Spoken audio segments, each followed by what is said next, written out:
Éclairage sur un sujet de l'actualité économique. Taux de change à l'indicatif à l'interbancaire et au parallèle. Cours des principaux minerais de la RDC, indice des prix à la consommation. C'est dans Jeudi Économie, chaque jeudi à 14h après les infos. Et sa rediffusion jeudi 20h. Jeudi Économie, émission présentée par Eric Amba. Bonjour chers auditeurs, bienvenue à votre culte hebdomadaire Jeudi Économie. Vous connaissez les rubriques, taux de change à l'indicatif à l'interbancaire et au parallèle. Il y aura le panier de la ménagère, il y aura également le code des matières premières de la RDC, naturellement, à l'invité pour commenter un sujet de l'actualité économique. Commençons par le taux de change. Béro Matanda, bonjour. Bonjour Eric Ombago. La parité franc-congolais, principale devise étrangère à l'indicatif, se présente comme suit. Un dollar américain vaut 2004,5825 francs congolais. Un euro équivaut à 2151,7600 francs congolais. Un franc CFA égale à 3,2803 francs congolais. Et un rand sud-africain vaut 129,186 francs congolais. Eric, au marché parallèle, un dollar américain équivaut à 2030 francs congolais, un euro équivaut à 2160 francs congolais et un franc CFA équivaut à 3 francs congolais. Et quel est le cours des principales matières d'exportation du pays ? La tonne du cuivre cette semaine coûte 9500,35 dollars américains et la tonne du cobalt coûte 73 630 dollars américains. Pour l'once d'or, le prix est à 1847,81 dollars américains. Le baril du pétrole revient à 116,69 dollars américains et enfin une tonne de cacao est vendue à partir de 2496 dollars américains. Merci Béro Matanda, on vous retrouve avant la fin de l'émission pour le panier de la ménagère. Plusieurs cités, villes des zones minières commencent à sentir le vent du développement. C'est le cas de Durba et de plusieurs entités territoriales de Faradje, c'est dans la province du Haut-Uélé. Comment expliquer cette réalité ? On en parle avec deux autochtones. Ils étaient avec nous le mois passé, ils sont à Kinshasa. C'est Samuel Aïkouli, bonjour. Bonjour Eric, bonjour à tous les auditeurs des Top Congo FM. John Ngoy, bonjour. Bonjour Monsieur Eric et bonjour à nos auditeurs qui nous suivent. Vous venez de la cité de Durba, vous êtes des autochtones, comme je l'ai dit en introduction. Alors, on parle aujourd'hui de croissance dans la cité de Durba, non seulement la cité de Durba, mais aussi dans plusieurs secteurs du territoire de Faradje, dans la province du Haut-Uélé. Alors, Samuel, comment se présentaient ces entités il y a quelques années de cela ? C'est toujours un plaisir pour nous de nous retrouver devant les auditeurs de Top Congo qui sont également partout à travers le pays, à travers le monde. Et Top Congo qui est également suivi à Ouattara, à Faradje, partout à ce moment, ils suivent. Et vous l'avez dit, le mois passé, nous étions ici. C'est encore un plaisir de nous retrouver une fois de plus pour parler de notre entité. Et c'est une fierté pour nous, Eric Ambago. C'est une fierté pour nous, natifs du territoire de Ouattara et de Faradje, aujourd'hui de se retrouver à Kinshasa, grâce notamment à Kibali Gold Mine, l'entreprise qui s'est implantée et qui a commencé à payer ses redevances minières, dont les retombées ont commencé à porter ses fruits. Comment d'abord se présentaient les infrastructures dans cette province, dans ces régions, avant de vivre, de sentir ce développement dont vous allez nous faire état tout à l'heure ? Et je l'ai dit tantôt lors de notre dernière émission le mois passé, notre entité, c'était une entité qui avait comme activité principale l'orpaillage et la population vivait au taux du jour.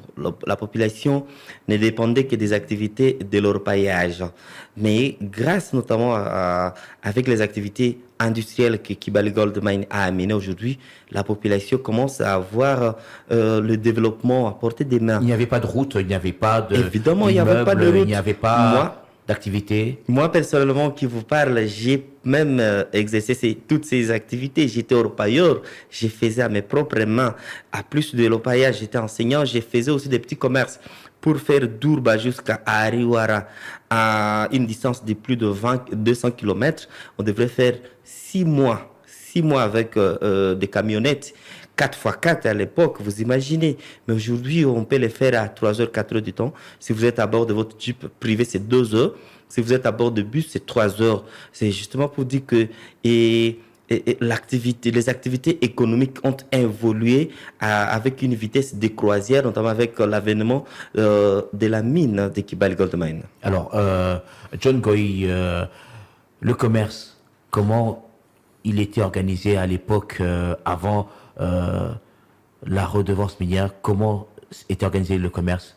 Merci beaucoup, M. Eric. Et je crois que je le disais la fois dernière qu'il n'y avait pas presque de l'activité commerciale, sauf qu'il n'y en avait que nos frères, comme je le disais, de Aru, Ariwara, nos frères Nande, qui venaient avec des articles, des boissons, plus c'était des boissons qu'on amenait de l'Ouganda à travers via Aru, Ariwara. Alors, commerce comme tel, en tout cas, je peux vous le redire encore qu'il n'existait pas parce que les gens n'achetaient pas, il n'y avait pas de cash.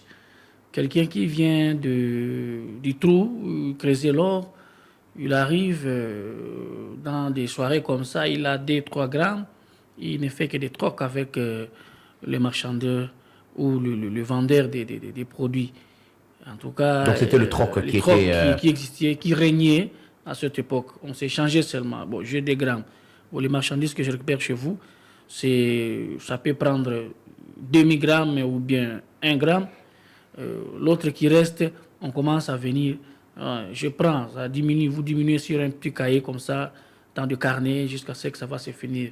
Et vous verriez, les gens, ils n'achetaient pas les choses vraiment beaucoup parce que ce qui était consommé plus, c'était la nourriture. Parce que les gens ne construisaient pas. Les gens ne s'habillaient pas à l'époque comme... Mais que faisaient les orpailleurs avec l'argent qu'ils gagnaient régulièrement? En tout cas, ce n'était que du bouffe à manger, l'ambiance. Il prend une femme, 2, 3, toujours comme ça. Et jusqu'à ce que cet argent finisse, chaque jour, il doit prendre la bière. Chaque jour. En quantité et non en qualité. C'est en quantité. Ils les prennent, ils les consomment jusqu'à ce que cet argent qu'il avait gagné finisse pour retourner encore au trou, recreuser encore. S'il peut trouver encore, il revient. Toujours, c'était toujours comme ça. Et pour dire du commerce comme ça se fait aujourd'hui, en tout cas, je dirais non. Alors, Samuel Aïkouli, qu'est-ce qui a changé? Qu'est-ce qui explique alors le changement de la situation, de l'image de ces entités territoriales aujourd'hui? Et je dirais que ce qui a changé, c'est justement la mentalité, mais aussi voir, comme l'a dit mon ami John, avec qui nous avons voyagé, et que le mode de vie a changé. Si la population vivait au taux du jour, aujourd'hui, ce n'est plus le cas, parce que la population ne se limite plus à chercher de la bouffe seulement pour aujourd'hui ou l'autosuffisance alimentaire, mais la population vise aussi le développement. Aujourd'hui, vous arrivez à Durba, vous arrivez à Faradji, vous arrivez à Moku, vous arrivez à Dongo, à Lanza, vous arrivez à Makoro, vous arrivez à Beverindi et partout, vous trouverez que la population commence à voir non. Avec l'implantation d'une mine qui a une durée de vie un peu lointaine, on peut se construire une vie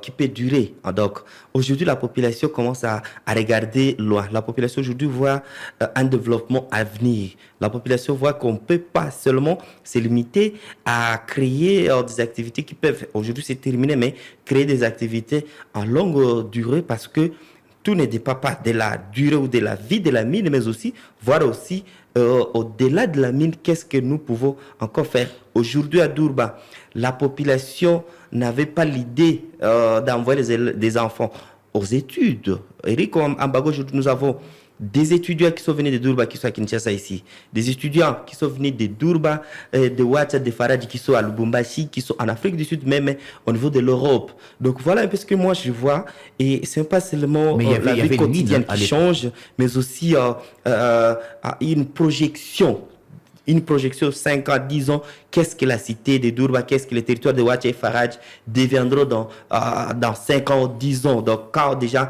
les gens commencent à avoir l'idée d'envoyer les enfants étudier, c'est que ça prouve à suffisance qu'il y a une stabilité qui s'implante, une stabilité qui se crée dans le mental même de la population. Qui est à l'origine de cette stabilité? Ce qui est à l'origine, c'est évidemment, je l'ai mentionné quelque part, c'est l'implantation de la mine de Kibali Gold Mine, Kibali Gold Mine qui commence à respecter les lois lui édictées par le code minier qui lui demande de payer régulièrement ses taxes et impôts. En tout cas, la population voit que, en tout cas, il y a du sérieux parce qu'il y a des travailleurs qui travaillent à Kibali, qui ont des salaires. Kibali a amené une innovation qui n'était pas à l'époque avec Kilomoto. Moi, j'ai travaillé à Kilomoto. Parce que Kilomoto, à l'époque, avait l'habitude de loger ses travailleurs. Mais Kibali est venu avec Marc Bristow à l'époque. Il dit non, moi, je ne voudrais pas vous loger, vous. Je voudrais vous donner un travail et qui vous permettra de survivre et qui vous permettra aussi de construire votre avenir. Donc, mais il y a des travailleurs qui se construisent eux-mêmes leur maison et qui envoient leurs enfants à l'école. Kibali donne de l'argent aux gens? Kibali paye. Il est en train de payer les travailleurs. Donc, vous travaillez pour Kibali, on vous paye, on vous a votre salaire. Et Kibali donne aussi de la possibilité à ces travailleurs. Il y a des travailleurs pour qui on donne des motos chaque mois pour leur mobilité. Il y a des travailleurs pour qui on donne aussi des tôles. 50 tôles, 4 poches de ciment pour que vous puissiez vous-même vous construire votre maison. Parce qu'à l'époque, à Kilomoto, une fois votre travail fini, vous partez comme ça, vous perdez tout. Parce que vous avez été logé par Kilomoto. Vous êtes comme un locataire de Kilomoto. Mais avec Kibali, ce n'est pas le cas. Vous travaillez à Kibali, vous êtes vous-même tantôt locataire et vous devenez vous-même propriétaire de votre parcelle. Vous achetez la parcelle, vous construisez. Même si votre travail est fini aujourd'hui et vous avez de l'avenir, vous avez envoyé les enfants en train d'étudier ailleurs et c'est votre avenir même qui est garanti. Vous dites que Kibali paye ses droits, ses taxes et impôts. Alors, partout, dans les autres provinces, on paye également les taxes et impôts. Qu'est-ce qui fait qu'aujourd'hui, Dourba se présente comme une ville qui fait rêver, on va dire comme ça? Et on sait que Kibali paie ses taxes. Souvent, il les présente lors des grands meetings, lors de la conférence de presse. Mais ce qui est plus visible, c'est le paiement de la redevance minière. La redevance minière, aujourd'hui, est devenue une culture où toutes les 6 entités territoriales décentralisées en ont l'habitude, chaque le 25 du mois, leur compte bancaire est alimenté par Kibali. J'ai cité lors de l'émission dernière, elles sont au total 3. On a la chefferie de Logo Gambi, la chefferie de Logo Doka et la chefferie d'Ongo dans le territoire de Faradje, le secteur Kibali, secteur Mangbutu et la chefferie Marimiza dans le territoire de Ouacha. Donc dans toutes ces entités, vous voyez que Kibali est ponctuel au paiement de la redevance. Ce que je l'ai dit, je pèse mes mots. Et cette redevance est gérée en bon père de famille par les gestionnaires de ces entités. Nous avons fait, je l'ai mentionné lors de notre dernière émission, nous avons fait un tour, nous avons fini de tourner au niveau de toutes ces entités. Nous avons consulté les chefs de ces entités. Ils sont bien organisés. Chaque entité a un comité local de développement qui gère cet argent qui entre. Donc l'argent qui entre, c'est tous les comités qui font le montant mensuel. Et on décide sur le montant qui est entré, qu'est-ce qu'on peut faire avec. Déjà, nous avons même des images. Nous avons des images des écoles, des infrastructures sanitaires, des ponts ou même des routes, des dessertes agricoles en voie d'ouverture ou qui sont en train d'être réhabilitées. Ça prouve à suffisance. Aujourd'hui, si vous arrivez à Dourba, vous arrivez à Makoro, vous arrivez à Faradje, vous arrivez à Vorami, vous arrivez à Marimiza Moku, à Beverendi, partout, vous trouverez que l'impact de la redevance minière est visible et toute la population peut palper des doigts vraiment que la population est en train de bénéficier de la redevance minière. C'est contraire aux autres taxes parce que nous, on ne connaît pas ce qui se paye concrètement, mais avec la redevance, c'est visible parce que les chefs nous ont ouvert la porte. Ils nous ont montré eux-mêmes, voilà ce que nous avons réalisé grâce à la redevance minière que nous avons réalisé. Les 15% de redevance que reçoivent ces entités territoriales, ça peut être évalué à combien régulièrement, à peu près, vous savez, à peu près combien ils reçoivent? C'est évalué en termes de pourcentage, Parce que on ne peut pas dire combien de millions de dollars à peu près. Tout dépend du pourcentage de l'exploitation. Quand l'entreprise exploite autant, c'est sûr, ce pourcentage que la redevance est définie. Mais nous, on connaît que c'est défini en termes de pourcentage selon les entités qui sont directement affectées. Il y a le secteur Kibali qui est directement affecté, qui a 65%. Il y a le secteur Mangbutu qui vient justement après. Pardon? Pourquoi 65% pour Kibali? 65% pour Kibali. Pourquoi? Parce que c'est le secteur Kibali est plus affecté, parce que la mine se trouve dans le secteur Kibali, presque toutes les activités sont dans le secteur Kibali, mais dans d'autres entités, il y a que parfois, par exemple, dans la chefferie Mangbutu, plutôt dans la chefferie de Mariminza, se trouve la centrale hydroélectrique de Azambi. Le secteur Mangbutu est directement impliqué parce que la mine souterraine est passée par là, mais aussi dans d'autres entités, il y a aussi les activités de l'exploration qui a touché ces entités. Voilà pourquoi ils ont décidé, ils se sont réunis, ils ont dit non, voilà comment ça va se présenter, parce qu'il y a cette entité qui est plus affectée, voilà, elle mérite au moins 5%, et les autres méritent autant de pourcentage pour permettre à ce que chaque entité qui est soit directement ou indirectement affectée par les activités de Kibali soit bénéficiaire. Je vous rassure aujourd'hui que Kibali est en train de travailler dans un climat apaisé, parce que toutes ces entités bénéficient tant soit peu des retombées de la redevance minière. Alors, on va parler justement John Goy. Quelles sont ces retombées dont bénéficient les populations de toutes ces entités? Quelles sont les actions qui sont aujourd'hui observées dans ces entités territoriales de Ouatsa ou de Faradje? Merci beaucoup, M. Eric. Je crois que mon frère a presque tout dit. Je ne pouvais que faire des petits ajouts. Si vous regardez à Dourba, dans le secteur Kibali, la population bénéficie de l'eau d'abord, parce qu'on dit l'eau c'est la vie. Il y a des puits creusés par le chef de secteur à travers ses redevances, le chef Sururu, que je salue aussi en passant. Il y a des écoles que si vous regardez avant comment les élèves étudiaient, malgré qu'il y avait des écoles, mais quelles sont les grandeurs des salles qui ne respectaient même pas une salle correcte comme le définit les normes. Dans les normes pédagogiques. Il y a des écoles construites aujourd'hui. Il y a des routes à dessert agricole qui sont réhabilitées, même dans notre cité minière. Il y a d'autres sentiers qui sont réhabilités.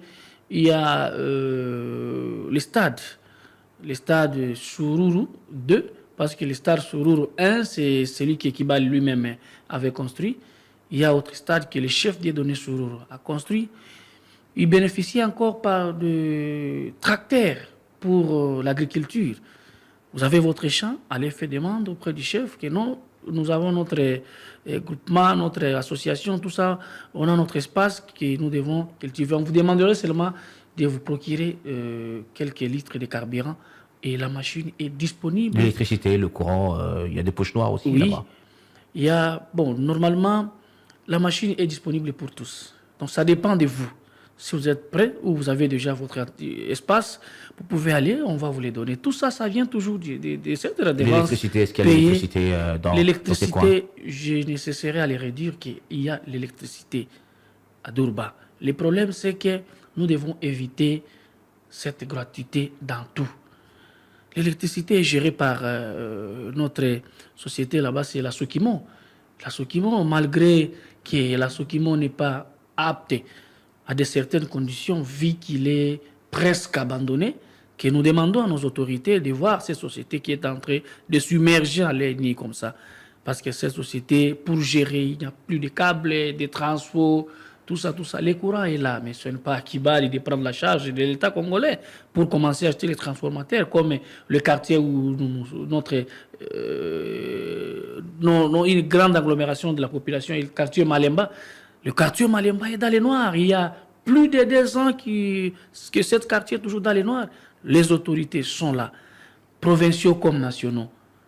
Le courant est là. Où Où est le problème, allez-je dire, de la population? Le problème, c'est qu'ils n'ont pas les transformateurs. Mais il y a aussi, vous parlez bien de ces avantages, mais il y a un problème aussi au niveau des habitations. Les habitations dans lesquelles vivent ces populations qui ont été délocalisées, qui ont quitté le site pour aller...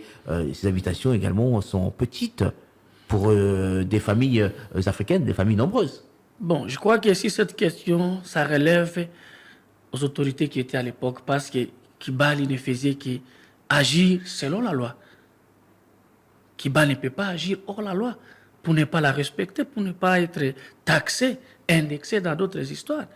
Alors, cette question, je crois que les autorités de l'époque peuvent nous répondre ça bien, parce que ça relève dans leurs compétences. C'est à eux de nous donner, est-ce que c'était ça, l'accord pour construire, ou ce n'était pas cela. Alors, je disais par rapport à la bénéfice sur le plan population, en tout cas avec cette société, qu'on ne soit pas sorcier pour venir les critiquer ou qu'on ne soit pas fanatique pour venir les glorifier ici sur votre studio, mais sinon nous devons nous dire de certaines vérités en face que grâce à cette société, aujourd'hui, Kibali, même vous, Top Congo, vous commencez à nous accueillir. Auparavant, je ne sais pas si vous veniez ou comment. Je dois être clair, on doit se dire certaines vérités en face. Quelle est la chaîne qui côtoyait Kibali à l'époque de l'exploitation des Sopkimo? S'il y a qui nous disent, qui connaissait Kibali, qui connaissait Durba, Otuele, il était dans les oubliettes.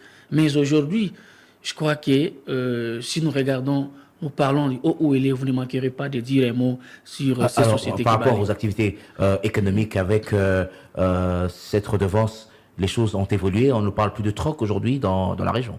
En tout cas, je peux dire que c'est parmi les coins où l'argent circule à masse. Parce qu'à Durba aujourd'hui, tu verras que le problème des francs, ça pose problème. Le franc congolais pose problème. Il y a moins de circulation. Plus les dollars. Les dollars. Oui, les dollars. Plus Kibali paye aussi ses travailleurs en dollars. Vous verrez qu'il y a circulation et c'est le coin le plus haut sur le plan paiement et respecter les codes du travail. Mais vous le dites, c'est comme si vous êtes en train de jeter des fleurs, mais il y a aussi la pauvreté est observée là-bas, monsieur John Goy. Quand vous arrivez à Durba, vous voyez des populations qui vivent également dans la pauvreté. Sur le plan de la pauvreté, je vous dirais que nous, la population vivant à Durba ou dans les Hauts-Ouélé, même ici à Kinshasa, il y a la pauvreté. Pourquoi? Mais il faut rester chez soi pour attendre l'argent qui va tomber comme demande. Non. La société est là. Il y a plusieurs façons de travailler, de chercher de l'argent. Mais quand tu ne travailles pas, tu croises des bras. Mais Kibali n'est pas... Même Dieu avait demandé que vous avez quoi? Oh, nous avons le pain ici, quelques poissons. Mais vous ne faites rien. Vous voulez que Kibali puisse venir chez vous à la maison chaque matin pour venir vous donner du pain? Non, absolument non. Aujourd'hui, nous remarquons la croissance des sociétés, comme elle l'a dit mon frère Aïkouli de l'ancienne émission la fois passée. Il y a des sociétés, ces sociétés-là, ces gens-là qui sont... Il y a combien de sociétés qui sont installées aujourd'hui dans ces entités? En tout cas, je vous dirais que sur le terme des sociétés, parce que quand on parle de société, c'est une société qui est déjà en norme avec les lois et les documents et consorts, même s'il n'a pas de marché, mais je vous dirais qu'il y a plein de sociétés, beaucoup. Je ne saurais pas comment détailler les nombres ici, mais je vous dirais simplement qu'il y a beaucoup de sociétés. Et des hôtels, il y en a dans ces entités territoriales aujourd'hui? Les infrastructures sur le plan des hôtels, les restaurants. En tout cas, Durba, il n'y a rien. Quelqu'un qui peut sortir de Durba, qui vient où elle est, dans ses coins, ne peut pas être étonné ici pour voir que non, je vois telle, est-ce que la maison telle, non. En tout cas, il y a des maisons qui sont bien construites, qui respectent les normes, les hôtels, qui a tout dedans. Je crois vous venez souvent là-bas. Vous avez une partie des réponses parce que quand on vous loge, vous voyez comment vous êtes logé à Durba. Donc, on peut dire en un seul mot que Durba a évolué grâce à la société Kibali Gold Mine. Alors, Samuel Aïkouli, aujourd'hui, on parle justement de cette redevance minière qui impacte sur l'économie de ces provinces. Mais cette redevance, Kibali a également renvoyé au chômage plusieurs employeurs. Et Kibali a envoyé plusieurs personnes dans le chômage grâce à la Les a redevance. chassés des sites miniers. Nous parlons de la redevance, n'est-ce pas? Oui. Nous parlons de la redevance parce que la redevance, c'est une exigence assortie du code minier et Kibali ne fait que s'exécuter de cette exigence de la loi. Dire qu'il y a des gens qui sont envoyés au chômage grâce à la défense, c'est Non, des ça veut dire différentes. quoi? La redevance a donné à Kibali, aujourd'hui, les arguments pour chasser ceux qui travaillent sur les sites, pour dire, voilà, je paye mes redevances, je suis en ordre avec l'État, vous, dégagez. Et sur cette question, Eric, je dirais que Kibali plutôt cherche à se mettre en jour par rapport à la loi. Je sais que avant 2018, quand il n'y avait pas le nouveau code minier, Kibali avait plusieurs activités qu'il organisait avec les couches sociales de la population, notamment à travers les forums des délégués communautaires. Mais avec l'avènement du code minier qui a exigé à l'entreprise seulement de payer la redevance qui se paye bien entendu avant, mais aujourd'hui, la retenue à la source est venue grâce au nouveau code minier. Mais aussi, à l'époque, Kibali a injecté beaucoup d'argent dans la communauté grâce notamment au financement de plusieurs projets, mais tous ces projets doivent être maintenant gérés dans les 0,3%. Depuis 2018 jusqu'à aujourd'hui, en 2022, je vous dis que l'organisme spécialisé qui devrait gérer cette somme n'est pas encore mise en place. Donc il y a une grosse somme d'argent qui est jusque-là stockée quelque part, qui attend à ce que cette structure soit mise en place. Une fois mise en place, il y aura plus de 10 millions de dollars américains qui sera injecté directement dans l'économie de la population. Ça atteint jusqu'à ça. Il y a aussi la signature des cahiers de charges qui est intervenue et Kibali va s'exécuter d'ici là. Nous sommes confiants que Kibali, qui est respectueuse de la loi, va le faire. Mais dire que Kibali a envoyé les gens au chômage parce qu'il y a redevance minière, c'est quasiment tapé à côté, parce que je vous dis que grâce à la redevance minière, toutes ces entités territoriales décentralisées concernées ont donné d'opportunités aux entreprises qui n'étaient même pas connues au niveau du pays. Il y a des entités ou des entreprises qui sont enregistrées justement parce que la redevance a commencé à sortir. Alors Kibali est tenté plutôt de donner de l'opportunité indirectement grâce à la redevance minière par rapport à ce qui était avant. Donc ce qui se faisait avant est moins par rapport à ce qui se fait aujourd'hui. Je vous dis, on peut citer, mon ami a parlé des entreprises ici. Il y a des entreprises comme le groupe Atafo. Nous pouvons citer M. Filou, le président de la Fédération des entreprises du Congo, qui est en train de gérer plusieurs entreprises.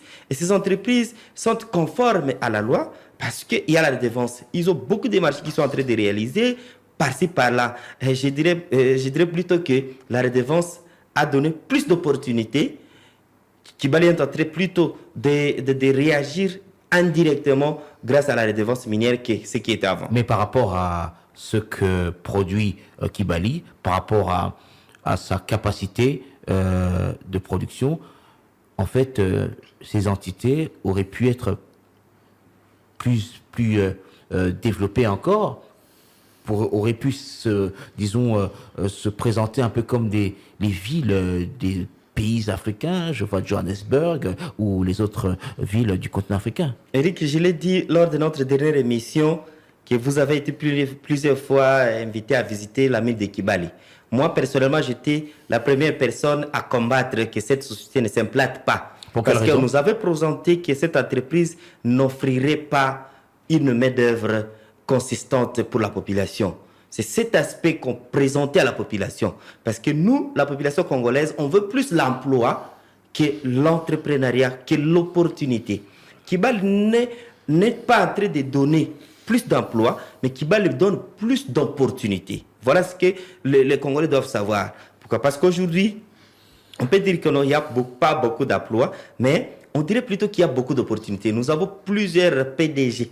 Quand vous avez été à Dorouba, vous n'avez vraiment pas eu le temps de visiter, vous trouverez qu'il y a beaucoup de PDG à Dorouba. DGTEL, DGTEL, DGTEL, DGTEL. Ce sont plutôt des opportunités que Kibali a données. Oui, il y a plusieurs Au lieu régions d'être qui n'ont employés. pas, qui ne développent pas, qui ne créent pas la richesse autour d'eux.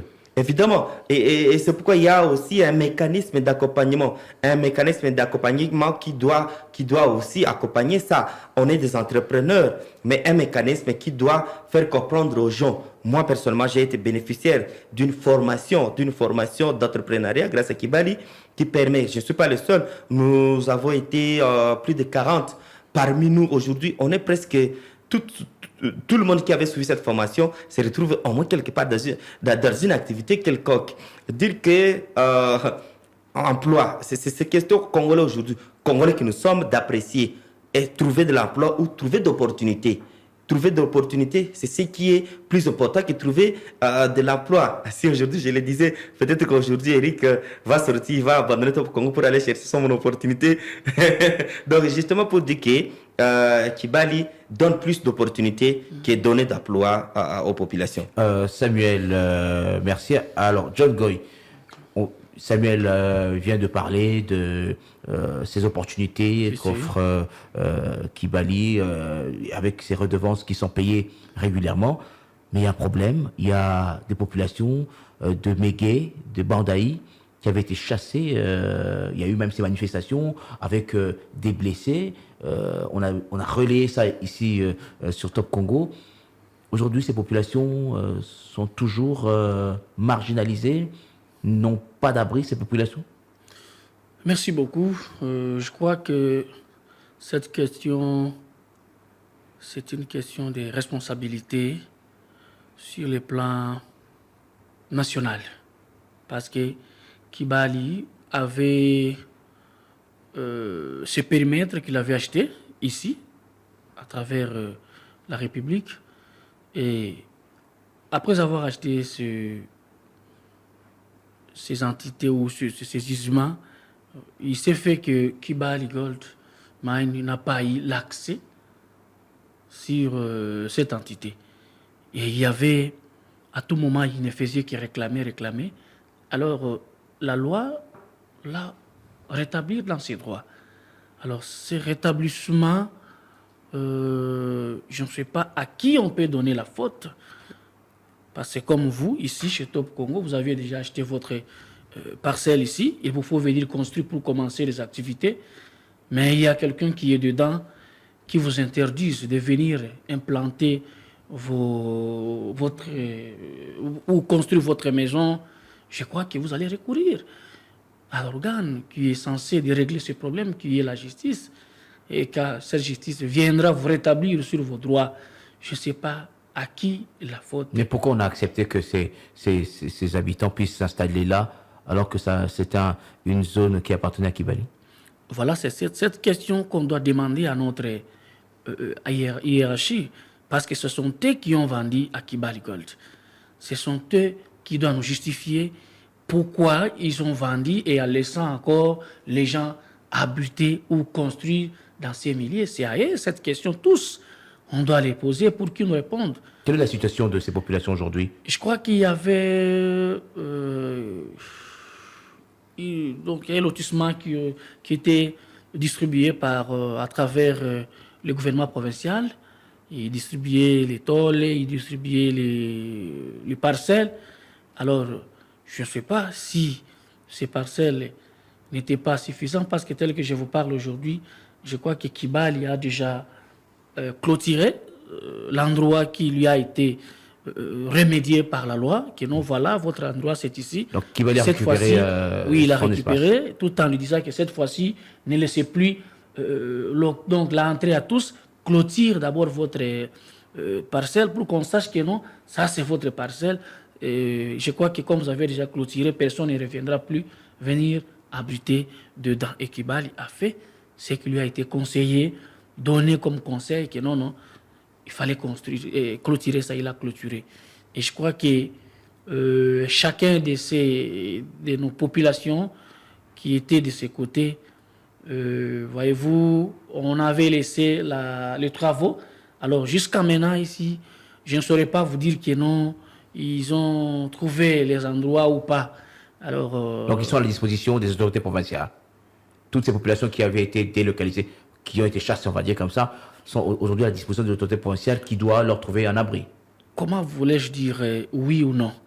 Mais de manière C'est-à-dire humanitaire, que Kibali aurait également pu les aider avec un petit rien pour trouver un abri. Bon, quand on parle de manière humanitaire, ça dépendra de la volonté. Comme je l'ai dit ici, si vous trouvez quelqu'un dans votre parcelle ici, vous voulez maintenant conduire la personne, vous interdisez d'entrer. Quand il s'agit de lui faire sortir pour vous octroyer, vous remédier à vos lois, à vos droits, pardon. Je crois que ça dépendra de votre volonté. Et si vous aurez le cœur là de l'aider humanitairement ou pas. Donc, si cette question, en tout cas, posons ça à nos autorités, c'est le pourquoi des non-populations se retrouvent sur les lieux qui a été déjà vendu à la société Kibali Goldmine. Alors, Samuel, vous pouvez toujours rebondir quand John répond à ma question, mais Kibali paye ses redevances. On parle de ces populations qui étaient à Mégué et à Bandaï. Aujourd'hui, il semble que c'est le même problème. Il y a des Chinois qui sont dans le périmètre de Kibali. Comment vous expliquez tout ça? Les Chinois ne se retrouvent pas dans le périmètre de Kibali, mais les Chinois se retrouvent plutôt dans les entités où Kibali est en train de payer la redevance. Parce que chaque entité qui est touchée par les activités de Kibali bénéficie de la redevance. Mais Kibali aussi a un périmètre bien défini. Les Chinois, où ils sont en train d'exploiter ou en train d'exercer les activités, c'est hors périmètre de Kibali. Mais aussi, c'est une question... Excusez-moi, c'est une question très pertinente que vous venez de soulever. C'est une question qui nous préoccupe tous, toute la population du territoire de Ouadja et de Faradj en particulier, mais de la province du Haut-Touélé en général.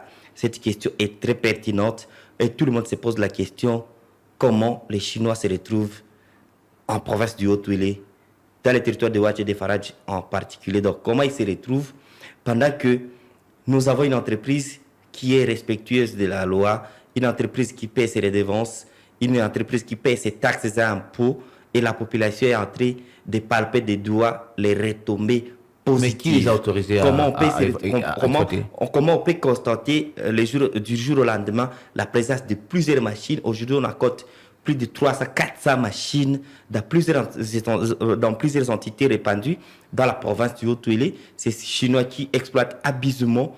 On ne sait pas si la population vraiment est bénéficiaire des retombées de leur exploitation. Et on se pose même la question, est-ce que le gouvernement congolais est en train de tirer profit de l'exploitation abusive de l'or que font les Chinois? Mais vous êtes population autochtone. Comment un étranger peut venir s'installer ou s'implanter chez vous sans aucune autorisation? La population est impuissante. La population est plutôt impuissante face à la présence de ces étrangers. Qui a autorisé leur installation? C'est la question que nous nous posons tous. C'est la question que nous nous posons tous aujourd'hui, Eric. Franchement, c'est une question qui soulève un peu la population. Quand on essaie de parler, on se dit, mais la population est impuissante. La population ne sait pas qui vient faire quoi. La population a ses limites. Ce sont plutôt les autorités qui peuvent nous dire aujourd'hui comment les Chinois se retrouvent dans ces zones d'exploitation artisanale qui parfois se retrouvent dans les périmètres de Kibali ou alors dans les périmètres des entités territoriales décentralisées qui bénéficient de la redevance minière. Ajouté à cela, nous avons suivi des lois, la signature du contrat du gouvernement congolais avec une société qu'on appelle AGN. On va y revenir justement, on va y revenir tout à l'heure. Alors, avant de poursuivre, chers invités, nous allons d'abord avec vous suivre le panier de la ménagère, toujours avec Béro Matanda. Cette semaine, on a remarqué sur le marché la disparition des poissons chanchards 25+. On parle d'une rupture de stock. Un tenancier d'une chambre froide située au grand marché de Kinshasa nous a livré cette information. Côté poisson, 25+, 25 ruptures. Les poissons Chinchard 25 plus ont disparu sur le marché. Les 20 plus coûtent 170 000 francs le carton et le kilo est à 6 000 francs. Les cuisses sont à 43 000 francs congolais le carton et le kilo est à 5 000 francs. Mais il y a trop de glace dans les cartons. On perd par moment 2 kilos. Un carton de gésier est à 51 000 francs. Le kilo est à 6 000 francs. Le kilo de poisson malois coûte entre 7 et 10 000 francs congolais, c'est selon les poids. Un carton de viande de bœuf est à 220 000 francs et le kilo est à 13 000 francs. Les poissons salés sont à 15 000 francs le kilo et le carton coûte 120 000 francs congolais. Les tripes de couleur blanche coûtent 8 000 francs le kilo et le carton est à 70 000 francs. Les tripes de couleur noire sont à 6 000 francs le kilo et le carton est à 60 000 francs congolais. Sur le marché, on retrouve actuellement le jarret, appelé communément mabolongo. Le carton coûte 60 000 francs congolais.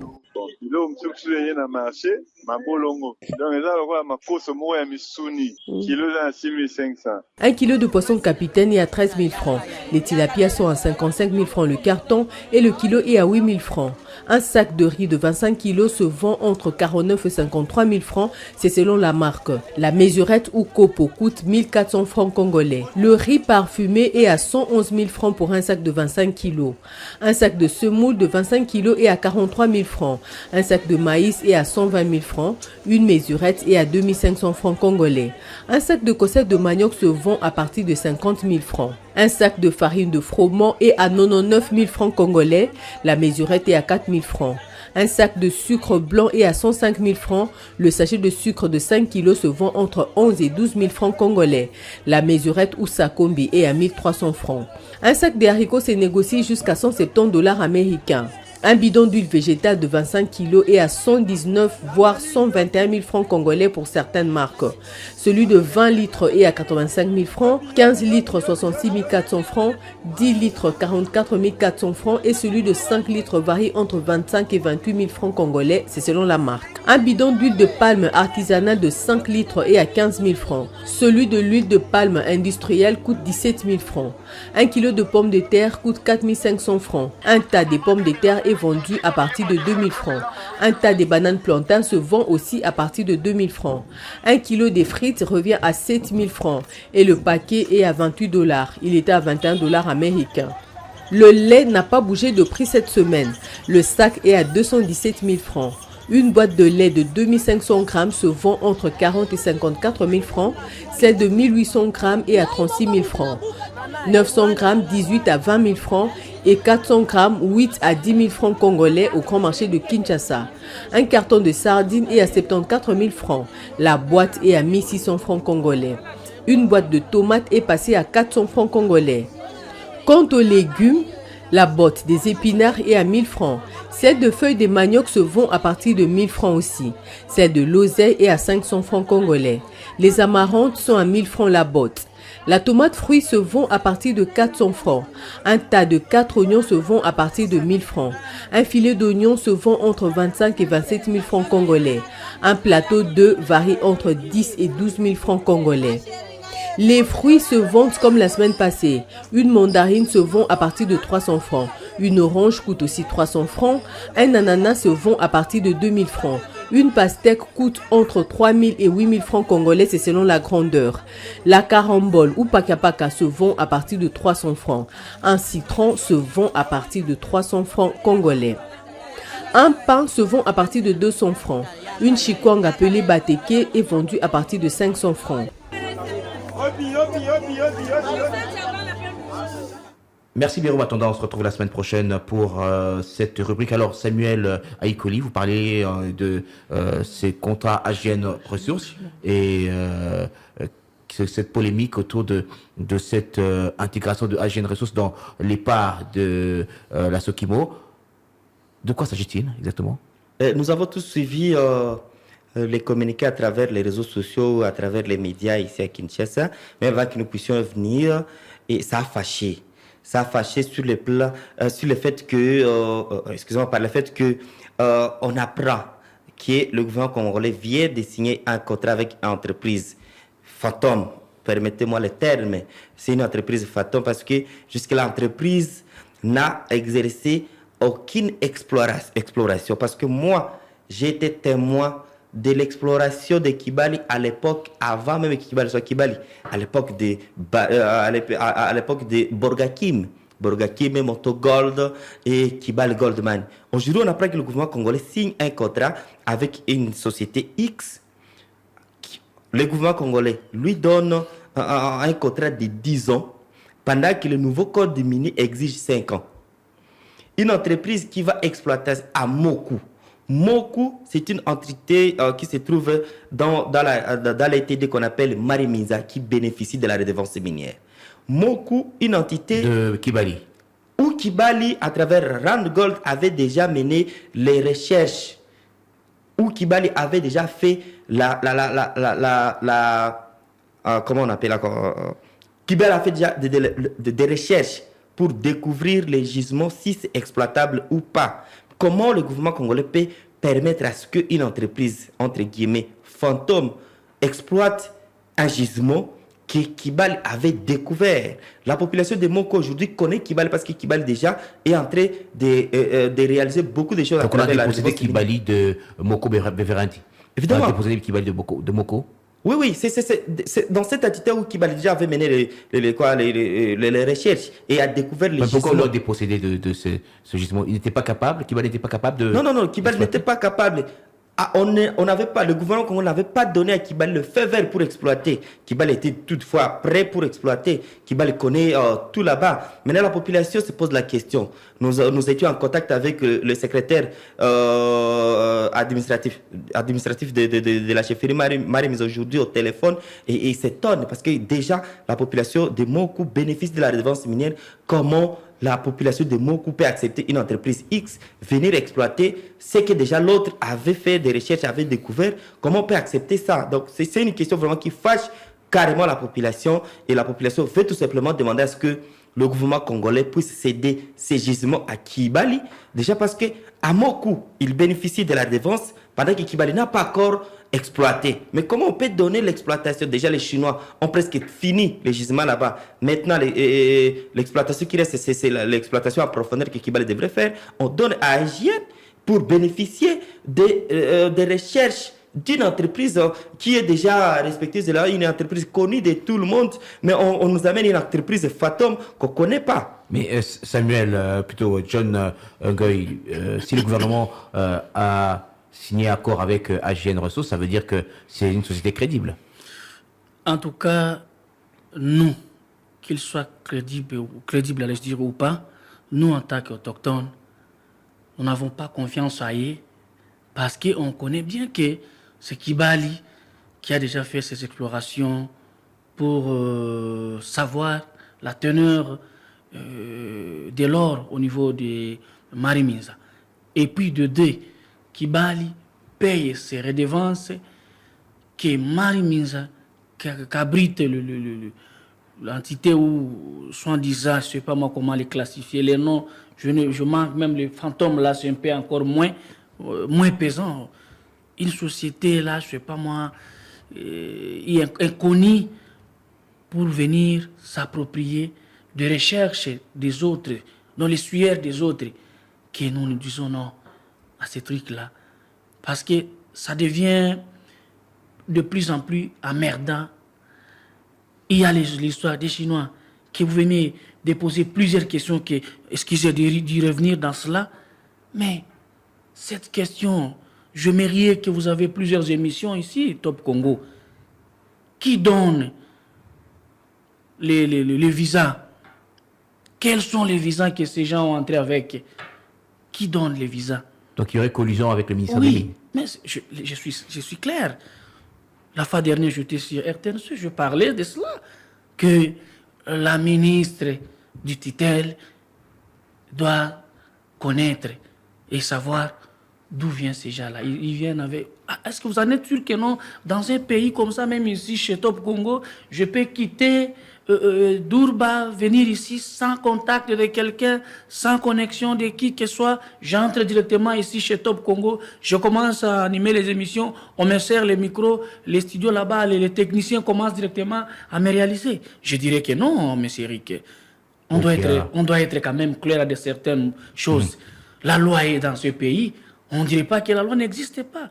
Comment un Chinois peut voler de Chine jusqu'à la RDC, où elle est, dans des villages là où nous sommes, commencer à exploiter parce qu'on ne peut pas avaler cette question.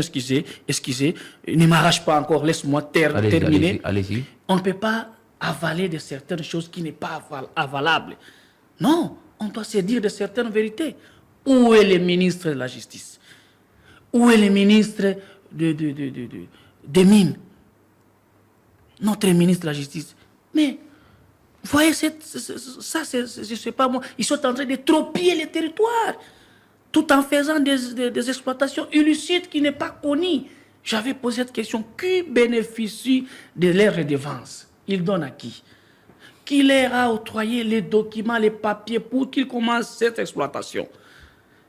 Qui les a amenés? Un Chinois peut quitter la Chine, il connaît beaucoup directement ou direct dans notre pays, dans notre territoire pour commencer à exploiter.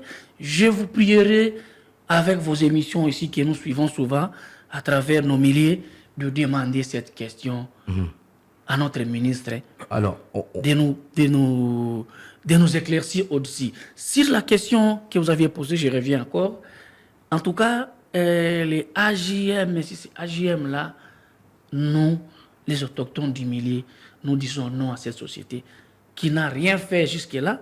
Je ne sais pas, il viendra faire quoi après avoir trouvé l'endroit où l'autre a fait ses explorations. Et s'il améliore aussi la vie là-bas, vous allez refuser? Mais je crois que votre parole est bien dit si, mais s'il n'améliore pas.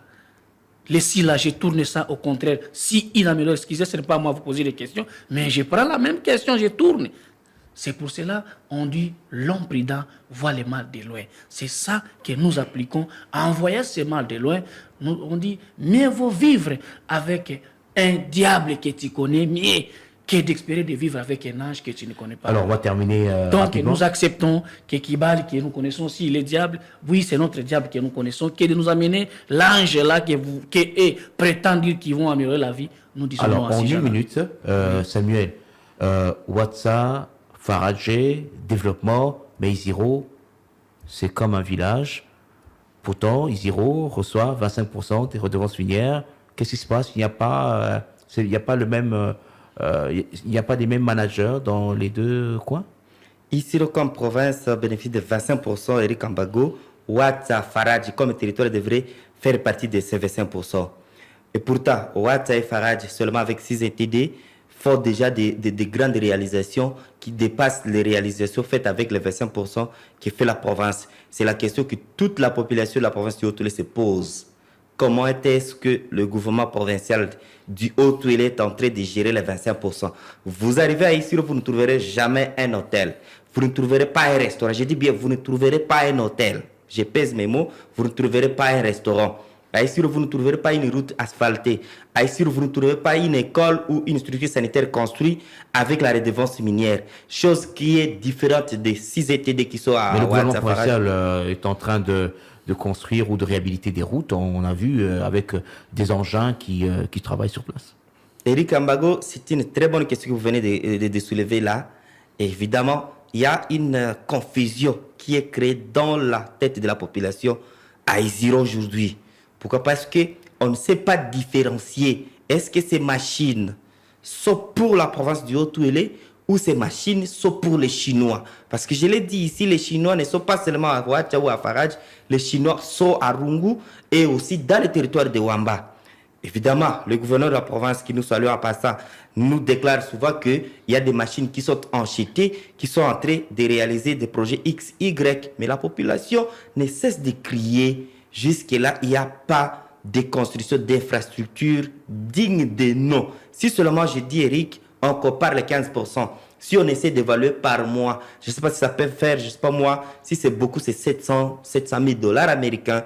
Mais au niveau, avec les 25%, c'est au-delà de 1 million de dollars le mois. On pense que les réalisations devraient être très supérieures par rapport à ce qui se passe aujourd'hui. Vous avez suivi plusieurs déclarations des forces vives de Ouattara qui se sont soulevés parce qu'ils ont attendu qu'il y avait un projet dédié qui voulait à ce que le gouvernement provincial puisse avoir la même mise sur les 15% de la population. C'est soulevé. C'est justement pour dire que la population est en train de voir avec les 15% nos chefs qu'on sous-estimait, sont en train de réaliser de grandes choses, plus ce que le gouvernement provincial devrait faire avec les 25%. Nous sommes la population. Le territoire de Ouacha et le territoire de Faradji devraient bénéficier aussi de les 25%, mais on ne voit rien. La route, bien entendu, merci, on félicite le gouverneur pour ça. La route ne suffit pas. Il y a aussi les structures sanitaires dans les coins et recoins de la province qui doivent aussi bénéficier de 25% de la redevance minière. Justement, c'est pour dire qu'aujourd'hui, la population de Isiro ne connaît vraiment pas le développement. Isiro ne connaît pas ce que Durba Ouacha est en train de connaître sur le plan économique. Alors, John Ngoy, on termine avec vous, en tout cas en 30 secondes. Ça veut dire que là où Kibali est implanté, c'est là où il y a une bonne gestion. Je ne dirais pas oui ou non, parce que chacun a sa façon de gérer. Sinon, je dirais que Faradji Ouacha, ils ont une bonne gestion. Par rapport à ceux qui gagnent, nous voyons quand même des réalisations importantes. Ce que je peux dire, c'est ça. Merci beaucoup, Samuel Aïkouli. Merci, John Ngoy. Je vous remercie. Vous êtes les bienvenus, toujours les bienvenus ici. Merci d'avoir répondu à cette deuxième invitation de Jeudi Économie. Nous espérons que nous aurons encore une autre émission, puisque vous êtes dans le cadre des investigations par rapport au développement économique de votre contrée. Nous espérons que vous accepterez d'être des nôtres lors des prochaines émissions. Merci beaucoup, Eric. Mon souhait serait que demain, Top Congo soit une télévision pour que nous puissions aussi projeter les images. On est déjà sur YouTube. Ah, merci donc, beaucoup. Merci vous pouvez beaucoup. voir sur YouTube. Ça, c'est la télé embryonnaire, comme on le dit merci ici. beaucoup. Merci pour l'accueil. Nous remercions Top Congo. Nous remercions également le directeur général de Top Congo et vous aussi pour cet accueil chaleureux réservé pour nous. Merci à Miguel Mena, le réalisateur. Merci à Dani Zayobi qui a permis la diffusion sur YouTube. Merci à vous, chers auditeurs. Vous pourrez suivre également cette émission sur notre page Facebook, émission Jeudi économique avec Eric Ambago. À très bientôt. Éclairage sur un sujet de l'actualité économique. Taux de change à l'indicatif à l'interbancaire et au parallèle. Cours des principaux minerais de la RDC. Indice des prix à la consommation. C'est dans Jeudi Économie, chaque jeudi à 14h après les infos. Et sa rediffusion jeudi 20h. Jeudi Économie, émission présentée par Eric Ambago.